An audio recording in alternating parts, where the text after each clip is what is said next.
Our theme this month, as you know, is living in spiritual integrity. And today's topic is seeking the sacred in the ordinary. So far this month, we've talked about the seeking of a spiritual life, the fact that the sacred self, in caps, which is our source of being, also exists within each one of us at some level of expression. We've talked about how we can align our sacred selves with spiritual integrity. And last week, the topic was living with it, living with spiritual integrity. And I have to share with you that I have been provided a plethora of incidences this past week alone that either tested my decision to live with integrity or tested someone I was in dialogue with having a chance to do the same. That is, for them to decide to live with integrity. And the real challenge for me was not staying in integrity myself, which I must do if I'm going to stand here on Sunday mornings and talk about it for 5 weeks. But it was, right, you guessed it, was accepting what others believed about their own integrity. Well, thank you, God. I didn't think I went looking for these lessons. But if I didn't, it came looking for me. So there's probably more truth than we sometimes realize to the rumor that ministers often talk about what message is unfolding or has unfolded for them, themselves, in their Sunday talks. Because it's all about real life for all of us, ministers included. So I get these signals, I get these examples, I get these BGOs that I've learned not to ignore or neglect, but to see how to flow with them. One of last week's experience took place with someone I know who is here on the island part of the year and in Nepal the rest of the year, studying and immersing herself in Tibetan Buddhism. She's a retired school teacher, and she's well educated in both these realms, curious and excited about life. We were discussing my theme and topics for this month, and I mentioned Lama Surya Das, whose writings I have been following for many years. This is one of the books that I have, Awakening the Buddha Within. There are some others I'll talk about a little later. She was so excited. She said to me, I've studied about him, and with him, I know him. And, you know, the girth of this earth is 25,000 miles. She has been halfway around that and back more than once. And we end up in the same room discussing her experiences with Lama Das and my much more modest knowledge of his life in the Buddhist realm. He's a poet, he's a chant master, he's a spiritual activist, he's the author of many popular works on Buddhism. He's a meditation teacher and a spokesman for Buddhism in the Western Hemisphere. So let me tell you a little bit about Lama Surya Das. First of all, he was born as Jeffrey Miller, and he was raised in Valley Stream, Long Island, New York. He attended the State University of New York at Buffalo, graduating with honors in 1971 with a degree in creative education. He was born of parents who practiced the Jewish faith, and he still laughs about the fact that his mother calls him the Delhi Lama. And although he studied for many years in the Middle East, he has returned to New England to live. And he has a home just outside Boston, Massachusetts. He conducts retreats and lectures throughout the Western world, bringing Tibetan wisdom to businesses, to large and small groupings of individuals, and to college and university campuses. Some of you are familiar, perhaps even have seen, the live computer broadcast that used to come from the island of Maui when Ram Dass, Eckhart Tolle, Wayne Dyer, Surya Das, Michael Beckwith, and others would come together and share their wisdom with anyone willing to listen. In 2011, Lama Das wrote a book titled Buddha Standard Time. Buddha Standard Time. Kind of like Hawaiian Standard Time.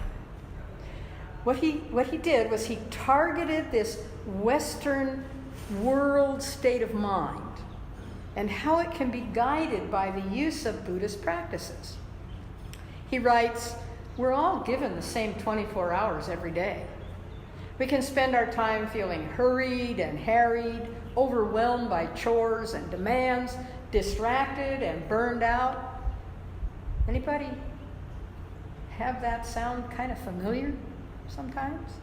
Or, he said, we can awaken to Buddha Standard Time, the realm of timelessness, where every choice, every action, and every breath can be one of renewal and infinite possibilities. So you see, finding the sacred in the ordinary is always possible for any one of us, from any background, and from any religious or philosophical background. Lama Surya Das, born Jeffrey Miller in New England, with a Jewish background, and now a preaching Buddhist and practicing Buddhist, teaches the message of a long-lasting spiritual belief system in timely words, with timely examples that we understand in the language that we speak in the 21st century, I should say. One of his books is titled Buddha Is as Buddha Does. Does that sound familiar? I think that's so cute. Well, and that's likely to catch the ear and the eye of most Westerners. So I want to share a little story with you here that popped into my mind when I was talking about the group that met on Maui and mentioned Ram Dass's name. This is a story that he tells. A big, tough samurai once went to see a little monk. Monk, he said, in a voice accustomed to instant obedience, teach me about heaven and hell. The little monk looked up at this mighty warrior, and he replied with utter disdain, teach you about heaven and hell? I couldn't teach you about anything. You're dirty. You smell. Get out of my sight. I can't even stand you. Well, Samurai was furious. He shook. He got all red in the face, and he was speechless with rage. He pulled out his sword, and he raised it above his head, preparing to slay the monk. And that's hell, the monk said softly. Well, once again, the samurai was overwhelmed. The compassion and surrender of this little monk who had offered his life to give this teaching to him, to show him hell. So the samurai slowly put down his sword, filled with gratitude, and suddenly peaceful. And that's heaven, the little monk said. Isn't that precious? Just precious. So in 1991, when Surya Das returned from his 2 decades of study in the Middle East, in Tibetan monasteries and various retreats, he established the Ensogyen Retreat Foundation and Center to help further the teachings and the understanding of Tibetan Buddhism in the Western world. According to the foundation, Ensogyen introduces and unveils the innate spiritual intelligence or intrinsic awareness. Surya Das calls that the perfect nature of all things. He has brought a number of Tibetan lamas to teach and to reside in the United States, and continues to do so. And as you know, the Dalai Lama is a Tibetan Lama. Surya Das founded Ensogyen Asle Lin Retreat as a nature sanctuary and a group hermitage on the Pedernales River west of Austin, Texas, where he annually conducts an intensive cloistered 100-day autumn retreat for experienced students, as well as other shorter retreats during the course of the year. Finding the sacred in the ordinary in Austin, Texas, in Boston, Massachusetts, in Waimea and Waikoloa, Hawaii, where my friend that I mentioned a few minutes ago comes when she's not in Nepal. Oh, and by the way, we met and became friends playing ukulele in Auntie Margie Spencer's ukulele class at Tutu's house, because both of us, from vastly different backgrounds, both love ukulele. Sometimes in that class, we sing Christian hymns. Sometimes we sing Beatles classics. Sometimes we sing jazz songs from classic American composers. And obviously, we sing countless Hawaiian songs in the native language of these islands. To me, that's an example of finding the sacred in the ordinary. And the point of this talk, after a full month of talking about living in spiritual integrity, is not what religious or spiritual background any one of us comes from, or even which religious or spiritual practice we now have in our daily lives. It's about the practice itself, isn't it? It's the recognition of how many ways the spiritual being having a human experience can recognize we are all one. As you know, I always include in my talks the brilliant and timely words of Ernest Holmes. So as I walked over to the bookcases in my entryway at home to get the Science of Mind text, and most importantly the concordance, I looked down at the little bookcase which stands between the two taller ones, and I noticed this: Science of Mind magazine. Curious, I thought.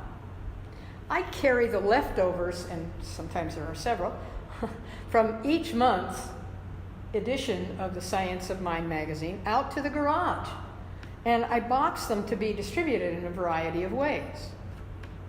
I don't remember saving this one for any particular reason, although I do keep one copy of each month's edition, but those are in a different place out in the garage. Yet this one, here this was in the house, April 2018. It's a year old. And with that smiling face on the cover, looking right up at me, I figured, however this magazine got there, and whatever reason it was there, it was an immediate aha. There is something in it that is just what belongs in this talk. The magazine's theme for that month, April 2018, if you choose to go back into your own saved copies and review it, the theme for that month was Our Dance with Divinity. And the first thing that caught my eye as I started through it was a quote from Eckhart Tolle, who said, "Remember that your perception of the world is a reflection of your state of consciousness." Oh, yes. My opening paragraph in this talk addressed staying in integrity myself and accepting what others believed about their own integrity. And Tolle said, "Remember that your perception of the world is a reflection of your state of consciousness." The next thing that jumped out at me was, in the book, was an affirmation in the daily guides. You know, the 30 or 31 day page-by-page guides that are in there. And they all have affirmations at the bottom, and they have quotes at the top. And if you haven't really looked at them, this is your opportunity to go back and do that. Anyway, this affirmation jumped out at me from one of those daily guides, which said, "I am one with all life, and I honor the God presence in everyone on my path today." Does that sound familiar to anybody? Well, if it does, it's the affirmation we did in unison at the beginning of the service this morning. If it doesn't, listen more closely next week and have the opportunity to see the value in these affirmations for each one of us individually. So it certainly supports the finding of modern day practices of many religions and philosophies, doesn't it? And recognizing that the sacred shows up in unique yet fascinating ordinary ways. I also found an article in the book titled "A Prayer for Your Rebirth," which is an excerpt from a book titled "A Holmes Reader for All Seasons."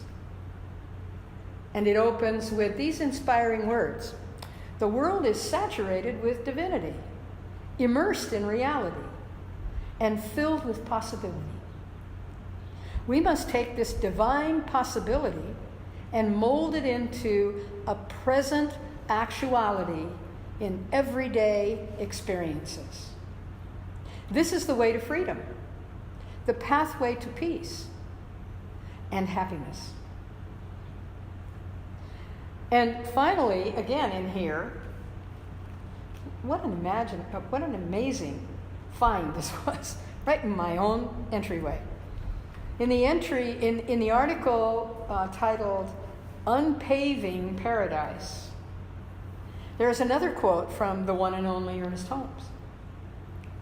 This is what he said: "The universe has been called the great trinity and triune unity of spirit, soul, and body.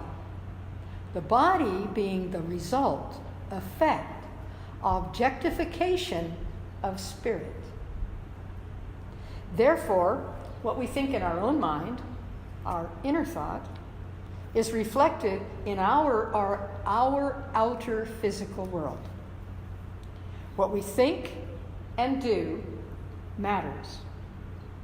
The healing, the renewal of the earth, humanity's home, after all, and God in expression, depends on us.